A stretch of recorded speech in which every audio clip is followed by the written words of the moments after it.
Hey everybody, this is Jeff with Big Campaign Stories. We're here at the end of Chapter 2 with the whole team to answer some questions and do a few, to bullshit before we start on the next chapter. Say hi everybody. Hi, everybody. Hey. Hey. Yeah, we didn't do it one at a time. We did not. We followed instructions. How did everybody like Chapter 2? Chapter 2 is great. Yeah, I liked it. yeah, I enjoyed it. I was thinking Yeah, about supposedly. I had a lot of fun as a listener and then joining in at the end. Definitely sad to not have Dosh. Oh yeah, Yes. for sure.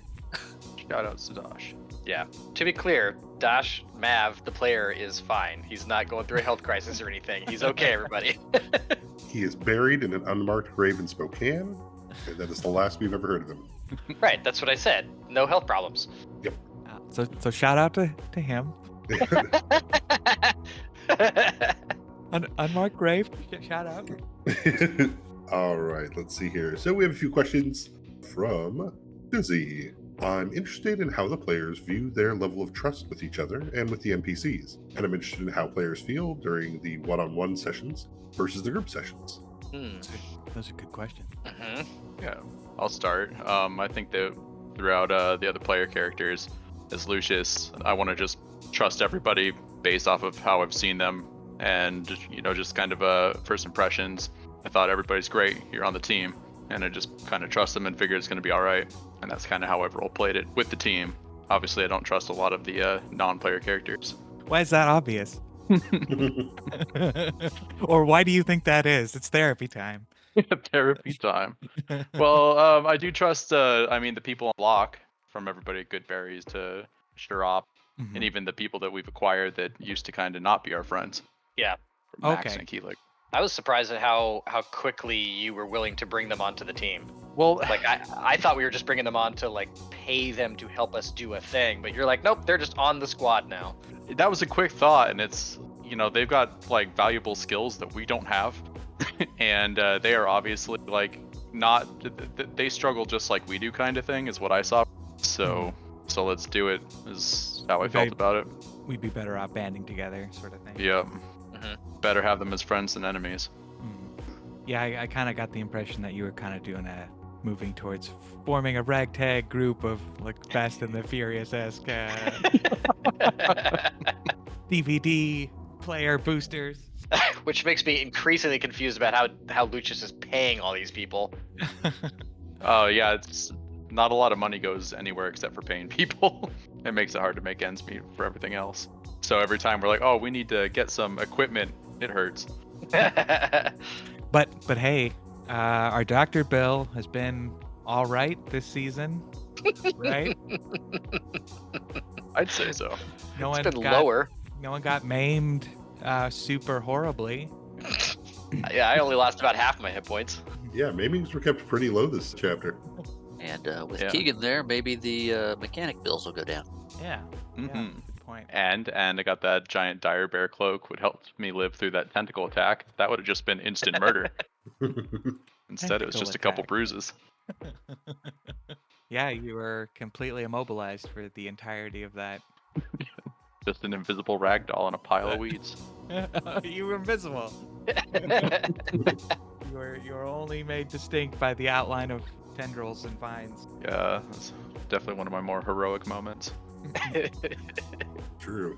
I would say that Oswald is still mostly at the same level of trust with most people he interacts with, which is default to trusting to a degree of naivete that he probably shouldn't be.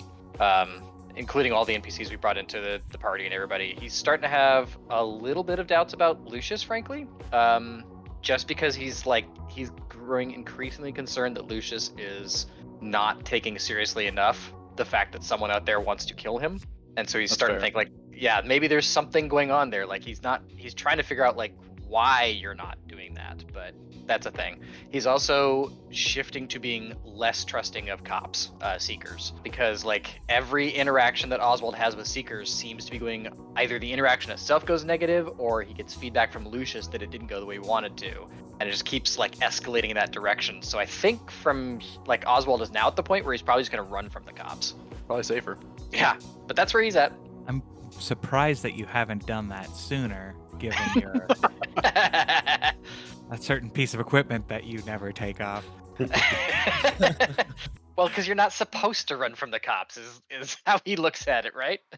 But it's amazing that that it's taken this long for you to have the notion that you're going to, next time I see him, I'm gonna run. Yeah. Let's- Well, I mean, this most recent time, like they had guns drawn, pointed at me, and I got a very stern talking to from Lucius' dad once we got back. Mhm. Let's also be fair, though. We do have 2 friends with the Seekers, like two somewhat allies that we respect and work with for the most part. Yeah. So but it's not too hard to say like that it can be confusing for how we interact. yes. Because yeah, we're still like not even all that easy with DOS. Mhm. So yeah, complicated interactions with the Seekers. Hmm.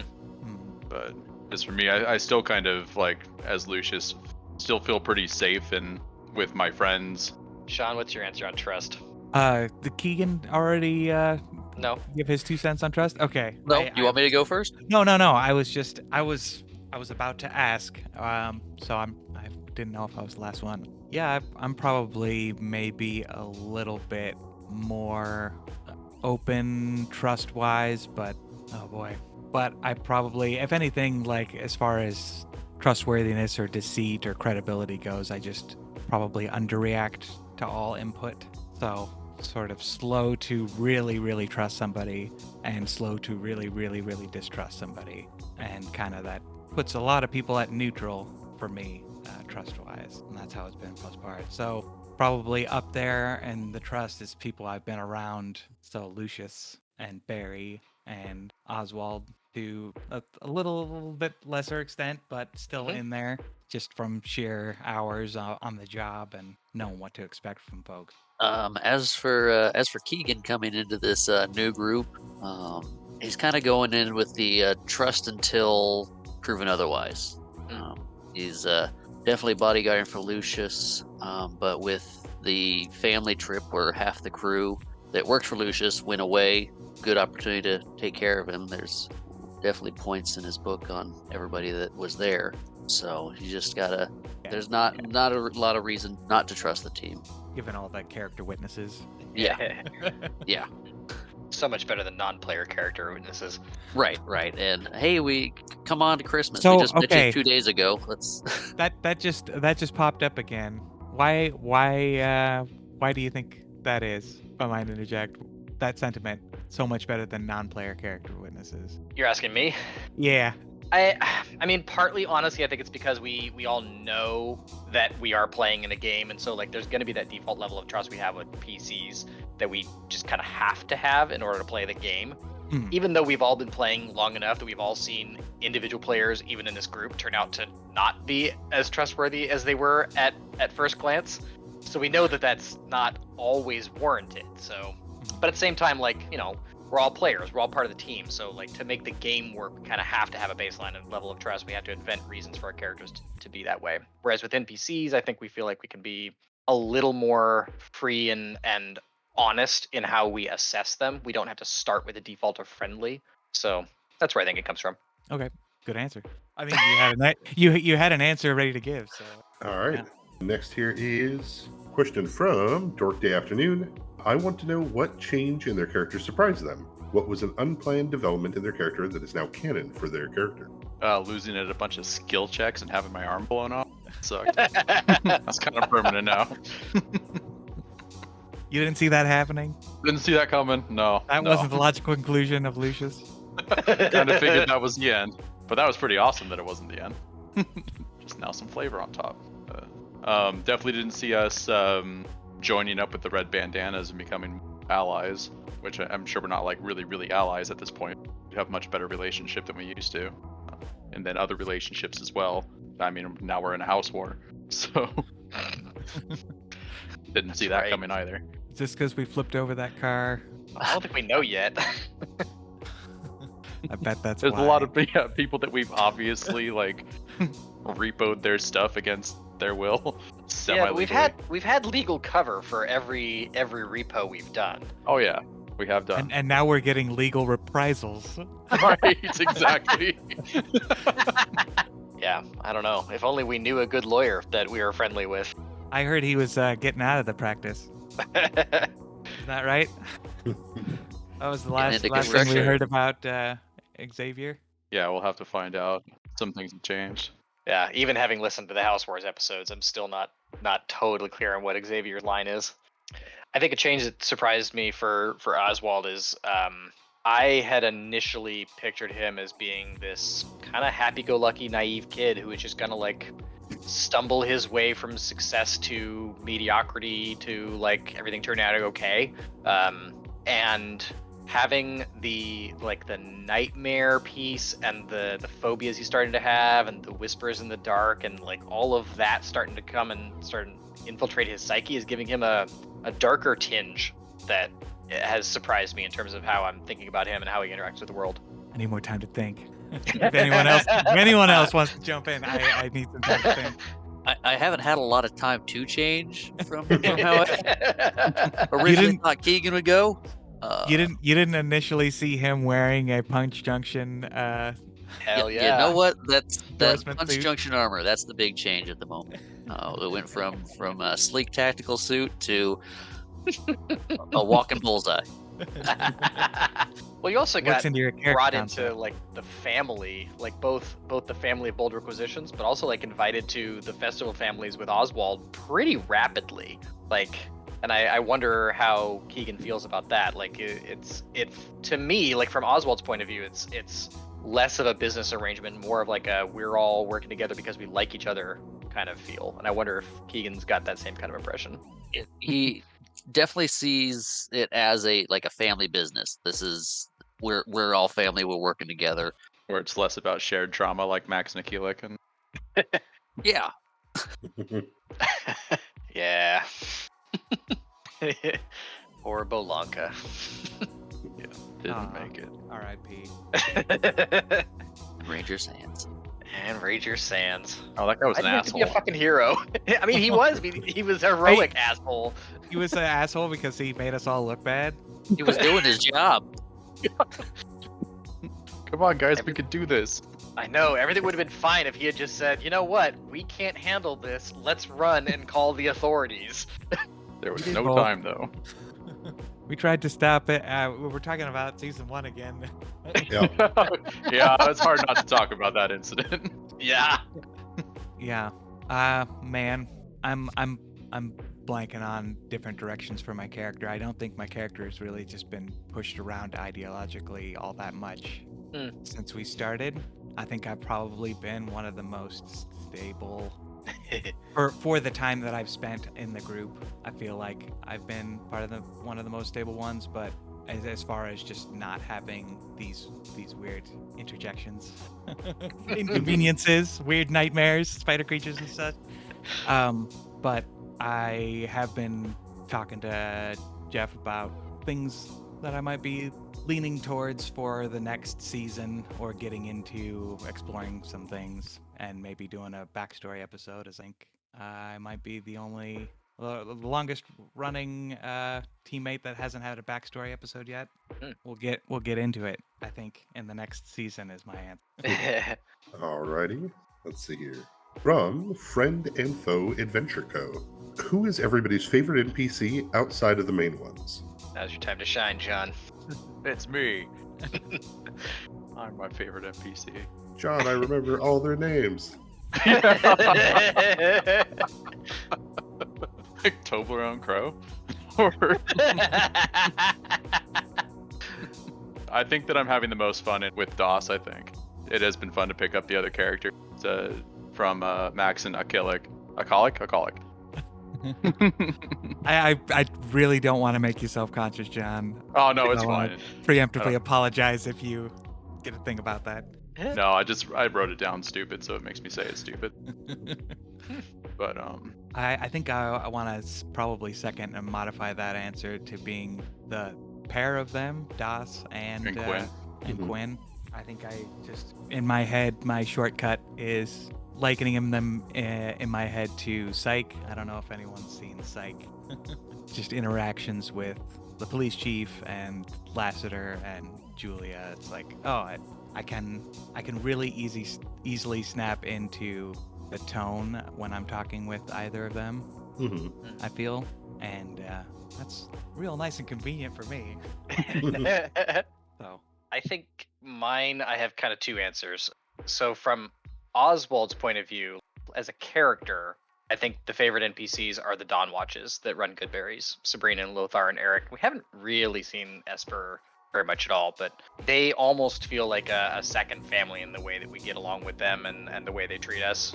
It's just really easy to be friendly and nice with them, which is how Oswald wants to be with everybody. But as a player, I think the NPC I'm most interested in and like I think is the coolest is probably Jean, which Oswald hasn't even met, but that creepy android that Forrest was having to deal with when he was doing his infiltration. That NPC is wild, and I want to see more of that. Psycho Samus. Yeah. Yeah, that horror movie crew is definitely. You did a good job. Never coming back. Don't worry, guys. They're completely gone. Oh, that's not true. Picked up their invisible truck and they headed on. That's right. There's an invisible semi going down the freeway right now. We all know it.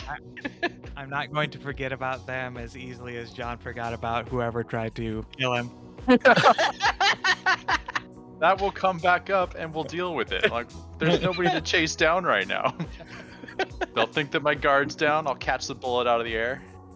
Next time they try to assassinate me, teleport to them. Did one of us and catch the bullet out of the air with our chest last time? No, Dash deflected it. okay. Or he grabbed it. He grabbed it out of the air. Yeah, he slapped that shit out of the air. Remember when we had a really awesome dude in a party? That's right. He could do crazy, like impossible anime shit, and then he left. Keegan might be cool. It doesn't move fast. He's only got a couple of outings under his belt. We haven't gotten to see what he can do yet. Yeah. just see the bullet deflect off you. It'll right off the armor. That's right. He'll take it. There'll be a little hole in the armor, and punch junction will just start leaking out. We'll all get cups. Like some horrific Kool-Aid man. I'm not too worried about it. My new cup just turns it into black coffee. As for me and the NPCs, with Keegan, as much interaction as he has, I'd say Karashi's his favorite person to interact with, even though it hasn't been much on the podcast, but being in the fighting pits together and the job reference. But as far as myself, I always like hearing from Lucius's siblings. Yeah, I was about to ask. I was gonna say, what do you like? Who did you like before you joined the group? Before I joined, it was Lucius's siblings were always fun to listen to whenever they showed up, because there was just so much anger all the time, and it was hysterical. It's like, what the hell are you doing? Yeah. Regardless of what Lucius was doing, it's like, what the hell are you doing? Also, from Friend and Foe Adventure Co. For the players, were there any moments where you think you totally screwed up the story? I don't think we can.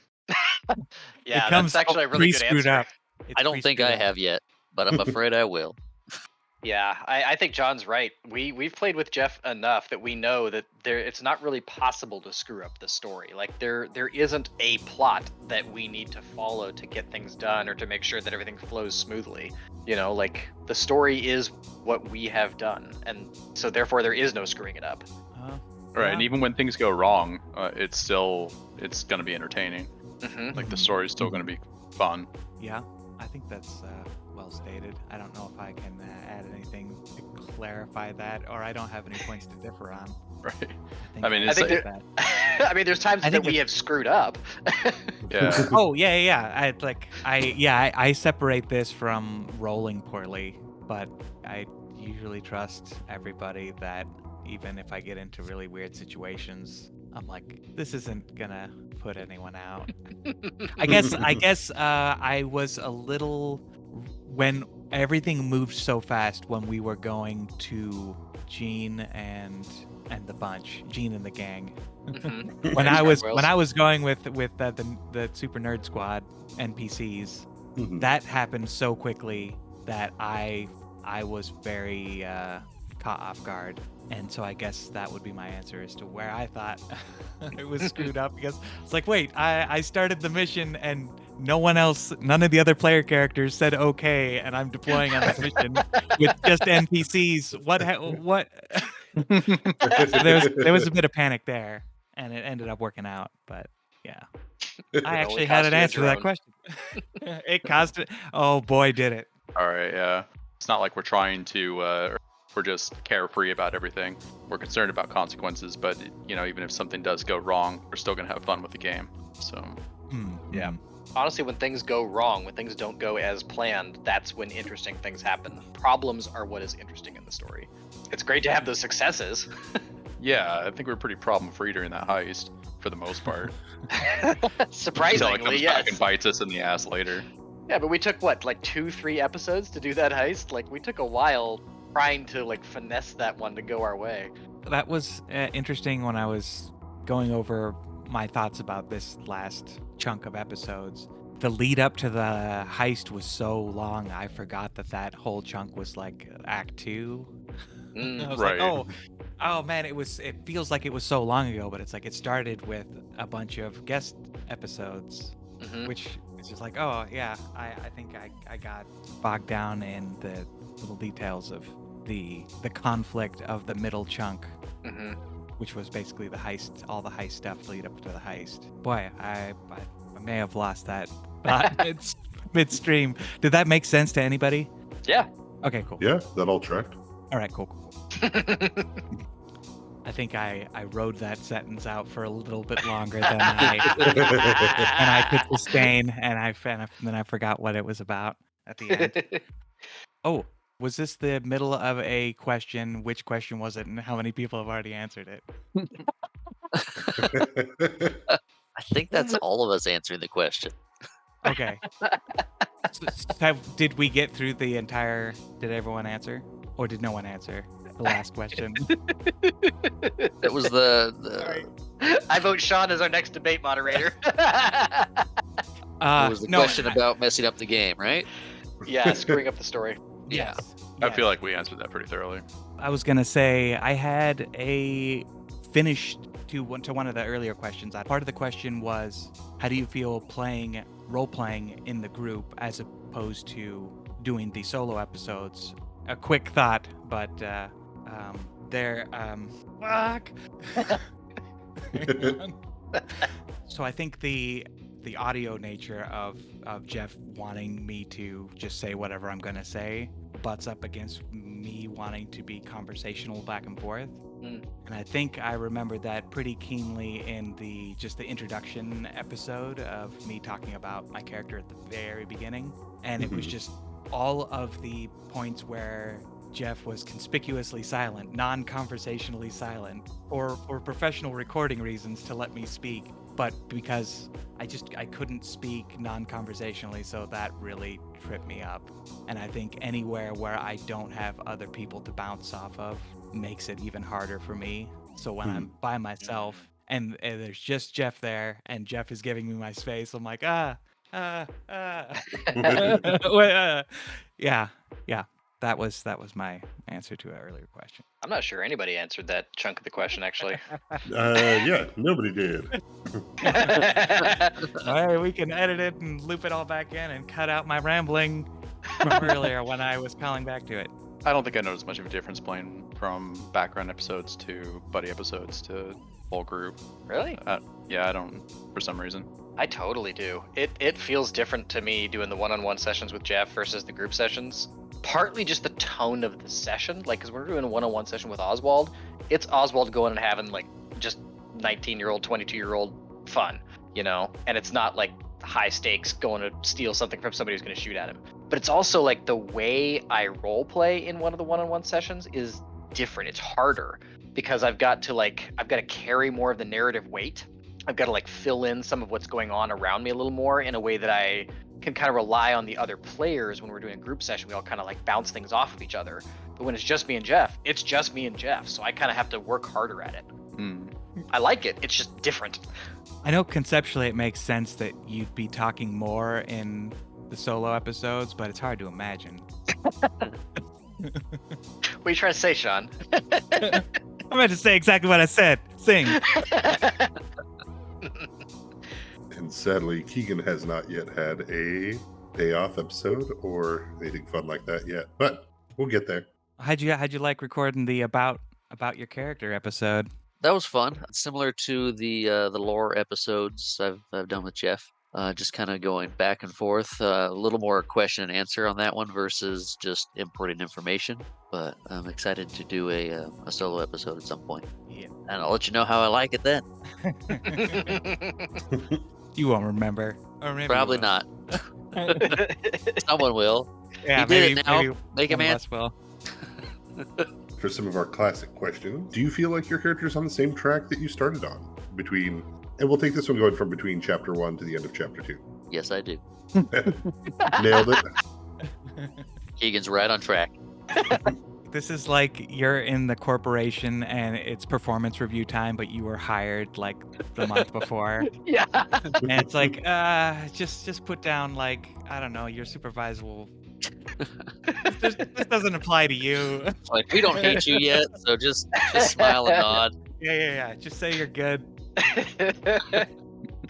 Where things have obviously changed, where we're not just trying to repossess from whoever, based off contracts. We've been trying to be good guys in certain situations while still, trying to make our own ends meet.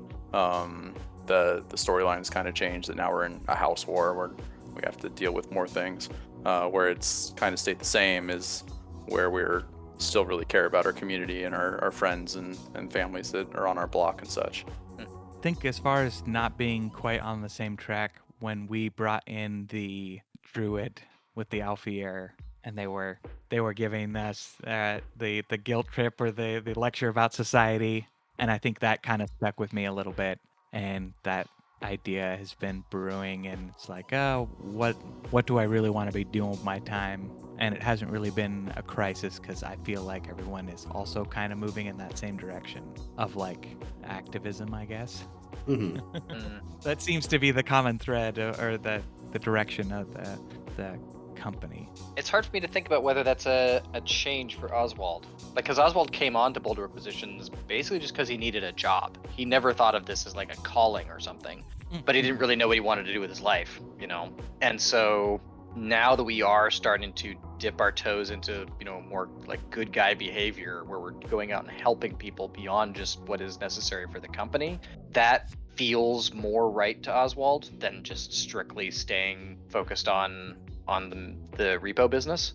So overall, I think the answer is yes, that Oswald does feel like he's still on the same track he started on. Like it's starting to go the direction he kind of always wanted it to, and everything's kind of going, it's a little more dangerous and there's a little more like monsters in the world than he thought, but it's all pointing the direction that I think he intended on, to the degree he had an intention there. It's mostly the same. He's just gonna run from cops more.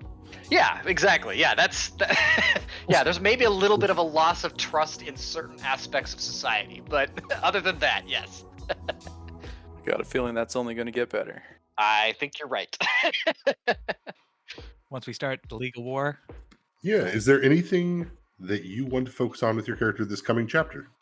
I think I kind of, I suppose, already somewhat answered this with a earlier answer. So I'm just gonna, hand wave. Gonna get into some backstory stuff. I think Oswald wants to try and go out of his way to spend more time with Fours and Keegan. Because, Keegan's new, and so he wants to get to know him better, and Fours has kind of an air of being not a loner per se, but like very self-sufficient, confident in himself, and not really having a need for conversation a lot of the time, and just like, I'm just gonna go do the job, and we don't really hang out a whole lot. And we had a little bit of a taste of how that shifted when we were coming back when we were doing the Gargoyles mission, and we're playing music in the record and whatnot. And I kind of want to explore how that relationship looks a little bit more outside of just like working as a tactical team doing a repo job. Agreed. Do you remember did I invite you or did you invite yourself? Do you remember? You invited me. Wait, that's what I remember. Yeah. I was talking with Jeff about it. I'm like, I'm pretty sure I invited Jesse along. I invited Oswald along on that. Yeah, I think you did. Yeah, I think I did too. But yeah, I agree with that. I think I'm just more interested in how the story's going to unfold and how we play with it. I haven't really thought more about how I want to unfold my character more. I think it's just more interacting with the game for me. Right on. I think that's the area I like to be most of the time, just to be able to react because it's very comfortable.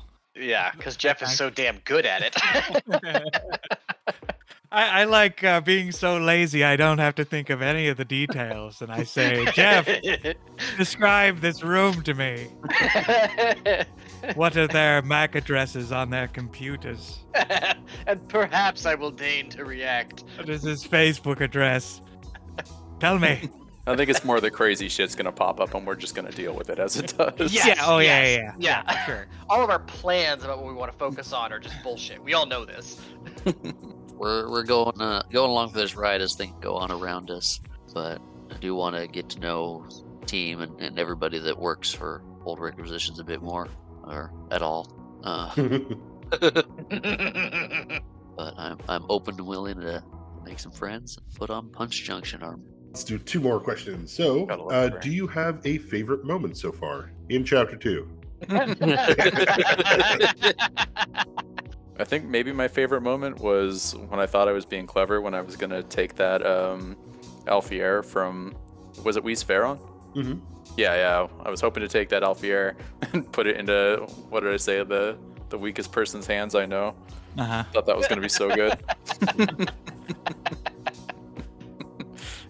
And then me failing at a task is just kind of natural at this point. So really it's the effort that counted. That's true. That does track. Well, if you know you're gonna fail, that's kind of superpower. You can put all the chess pieces in the right place. Make all your moves, and then eventually you'll get your way, and you'll totally eat it. No, I don't always fail, but you can count on, unfortunately for spells when you're not particularly good at your casting stat, it's going to be difficult to make your spells kind of pull through, which is fine. Only if you use those spells offensively. Right, exactly, which we don't see me doing a lot for some reason. Yeah, I thought about this one earlier, but I'm blanking on what I settled on. All right, I'm trying to remember if I settled on something. So I think my favorite moment might be in the same scene as John was just talking about, where right after I managed to get the Alfier and I'm holding it, and then Dosh gets me and pins me to the ground and coup de grace me, but he rolls just terrible, and so I'm able to survive the coup de grace. I'm still just sitting there just growling in his face, and he has to coup de grace me a second time. That felt pretty cool to be able to withstand the coup de grace. I thought you rolled a 20. Something happened there, yeah. Correct. A 20 was rolled. Yeah. I was half hoping that I could get away and turn into a villain with that sword. That would have been a cool departure from the story. That's what would have fucked up the story, if I turned my PC into an NPC. But now you've already been beat to it twice. I know. We waiting on me? You and Marshall. Yeah. I knew Marshall hadn't answered yet, but I wasn't sure if he was going to, or if he was going to select any moment from the season, or just from what he's been in. Yeah, You know I what I personally mean? feel like You it's know what I okay. mean? Yeah, I think it's okay for Marshall to answer with it something that happened before Keegan joined. Oh, yeah. I really liked the whole the ex-gargoyle fight with fours and the team NPC. That was really cool. Yeah, that was super fun. And as for sessions I've played in, I really like the Festival of Families. Nice. It was fun getting to. We had some back and forth, getting to learn a little bit about everybody. Yeah. I think I personally got to enjoy the Gene and crew thing a lot, just because I was the only person that got to interact in that moment, and that was really cool. But I also, part of me just feels guilty that I was the only person that got to enjoy that in the moment. But I think I agree with a lot of the people that just the Scorn market. I think I could spread it out to be sort of more of the Scorn market, because we talked to Applied Solutions were there. Yeah. People that we've screwed over several times. Having a drink with those guys was a really fun moment of just kind of we're off it was almost like sports teams or something, shaking hands after the game or something. I guess that stood out to me in the Scorn in that market episode. I don't know why I broke that up in the Scorn market episode. All right. And then I guess last question. What's something cool you want to see in this coming up chapter? I'm hoping to see some people from the House Wars other plot jump in. Maybe as cameos, I don't know. Did you say you listened to those? I listened to more than half of it at this point. Okay. So, well, yeah, you're right. For all I know, they're all dead. But... I haven't. Like, hate to tell you, dude. I haven't listened to them yet, but yeah, I would be surprised if there weren't already Easter eggs and things woven in referencing them. On my day off, there are. I heard I know for sure one of the characters was name checked in my day off episode. And I knew that because I drew that character, so I knew what the character's name was. So when the character came up in the description of downtown, I was like, very good. Maybe I'll take up something random like sword fighting or something. Aren't you already a sword fighter, just bad at it? Fuck no. Can't fight with nothing. My something cool, like, I can't fully say because I don't know how many. Well, I know it's spoilery. Jeff and I have talked a little bit off cam about how things are going to progress in the near-ish future, and so there's an upcoming event that I know is happening in our near-ish future. And what the cool thing I want to see is to physically be able to see that cool event, because I wasn't able to physically see that cool event the first time it happened in the natural history of BC7. We all. So this is all completely self-indulgent. Yeah, unfortunately, This is just for you. This is just for your enjoyment. Oh, if some people didn't know, like this campaign is going on during a campaign that we've already played, so it is cool for us to see certain stories kind of unfold outside the eyes of our previous characters. So neat for us, you're right. It becomes for us, it's the watching the movie that's a period piece. Where you're like, oh, this takes place during World War II, or Yeah, I mean, everyone's wearing that clothing. It's not quite that extreme, but when you hear the news stories, you're like, oh, they're talking about the Cuban Missile Crisis, so it's this point in time, and that's essentially what that is, but with our own made-uppy history. I mean, I think of it kind of like we're playing through, you remember the show Agents of S.H.I.E.L.D. that was kind of happening on the sidelines of the main Marvel movies for a while? Yeah. I never watched it, but... I knew of it, I didn't watch it. Yeah, I mean, I've watched, I don't know, half of it, but I feel like, we've already played through, the main story as, those Marvel-style heroes in those Marvel movies, and now we're kind of getting another taste of that as, these lower-level people in, an Agents of S.H.I.E.L.D. style scenario. It kind of feels that way. So we sort of know, the big plot beats that are happening in the world behind the scenes, sort of, but we're off doing our own thing. It's kind of in between that and the boys. Yeah. I want to get behind who's trying to kill Lucius before the wine basket. So now we got a lot of people wanting to kill Lucius. Or it's just the same people trying to do it more legit this time. Yep. In person, same people. Who knows? Maybe they have a reason now, other than I just don't like him. That's something we're gonna have to hash out and stop avoiding. Lucius. We're not avoiding it. They're gonna try. You wouldn't again. talk on the plane. I'm definitely getting the sense that you're avoiding it, Lucius. Nah, we'll burn that bridge when we cross it. It seems like he's not doing anything because he's had his counterspell ready to action response for the assassin just chambered. Yeah, And he don't ever can't think do- I he don't can't- have that power. You literally can't do anything else while you have it ready. So you're like, I'm ready for that assassin again. It's like, aren't you gonna do anything about it? I'm ready for it. He's But I been can't holding do a ready anything. action for weeks. I'm so ready for this. I just can't be ready for anything else. You don't know how ready Lucius is. That's So ready. I've got so many secret sorcerer powers just ready. Secret sorcerer powers, you say? Yeah. Oh yeah. no secret. Please enlighten us. Are they on your spells known list? Your tiny, tiny spells known list? Oh god. Can you even learn spells from like scrolls? Is that a thing sorcerers No, can dude, do? that's not a thing God. sorcerers can do. Come on, now that'd be It's overpowered. so bad. He's got a imagine? certain number of spells. He has to pick them carefully.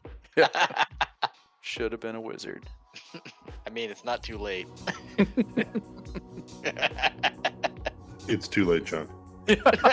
Please don't take another first level on wizard. Yeah. Literally can't get worse unless you follow this one trick. You get new spells, but they're all level 0. So we're gonna throw away this stupid coffee mug and go get myself a +5 metal straw of spell Hey. siphoning. Fuck. You fickle bastard. You take that back about that coffee mug. Coffee mug is the best It's a mug. great coffee mug. Metal straw of spell siphoning is bad. I get it. Oswald's parents gave us great gifts. Just imagining this awesome telescoping straw, and I'm like 30 feet away, and I just, I got you with my spell straw. You take exotic weapon proficiency for that, sir. If there are any questions for me, then I think we're good. I think we're golden. Pretty golden then. Were there no questions specifically for you that you haven't already answered? There's as the GM, what was the biggest there goes my plans moment? But I don't really have those because they already kind of asked you guys that as well. Like, did you guys screw my plans? And my plans are not as hard coded as to be as screw upable. Yeah, I just can't imagine having any plans that you guys could shatter so bad as that it would ruin everything. So much as I feel like I'm on the ride with you. Mm-hmm. Well, Like- is that how you used to DM back in like BC's 1, 2, 3? Was there more like set in stone like story arcs and plans that you had that we were trying to like follow along? Oh yeah, I mean I've always written story arcs or plans, but I also write plans for my bad guys. So if you guys just don't do something, then I know what they do next, and it doesn't stop me from having the fun I want to have, which is seeing what horrific things I can do to you guys. You're on the record as saying that's fun. That's your fun. I would safely say that is my fun. Okay, cool. Uh, No further questions. We've learned the hard way that the world keeps going around us several times with this game. Yeah, there's always more going on out in the world than we have the ability to interact with, let alone the desire in our characters. So there will be more out there that happens. It's just Contributes contributes to giving everyone a good low-grade anxiety at all times. Yeah. Like we have this list of things we have not dealt with, and if we don't deal with them, they're going to turn into something bigger. Oh God. Do you have any idea how much like that's a pain in the ass for me as usually the biggest note taker of the group? Like I'm constantly tracking these like half finished hooks of like, oh yeah, there's that thing we were supposed to do with like 6 weeks ago. I wonder whatever happened to that. Well, we didn't vote on that mission, so we never did it. Exactly. So the spiders got bigger, and then what happened? They went away on their own? What? Some other group of adventurers took care of the problem for us? If you're lucky. um, Yeah, I don't think we have any questions for you because we ask you a million questions every single time we play. We've already asked Jeff all of our questions. Cool. Well, other than that, I'm trying to think. Is there anything else we want to cover and talk about? Thanks for joining the crew, Marshall. Of course, as I know, mid-season, a little tough, but I think it'll be fun. Thanks for having me. I look forward to playing. I want you to keep that pause in there, Jeff. No, I'm looking forward to being a part of this story, and I don't have an end. I'm looking forward to being a part of this. It's great to have you in the group. Thank you. Yeah, I'm glad to I'm be happy here. to play with you, Marshall. I don't get to play D&D with you nearly as much as I like to. I think that completes this recap of Chapter 2 stuff. Very cool. Give us more questions, listeners. Very cool. Yeah, Yep. that was cool. We will answer your questions, and maybe if we get enough, we'll do a mailbag episode. Ooh. Oh, what's a mailbag episode? Let's I don't do even that. know that. I wasn't even about to look it up. It's just a Q&A episode where we enter all our mail. Didn't we literally just do that? We did. Yeah. But that was a season. That was a chapter wrap up. Send more questions. And if you send us enough questions, we'll try and get Marshall even more flustered. Thanks so much for listening to us BS about Chapter 2. We really appreciate all the listens, all the comments on Twitter, and all the support we've gotten from everyone. So thank you so much for making this such a fun project to work on. Our music at the beginning and end is from Nihilor, the Dweller on the Threshold. Alright, bye!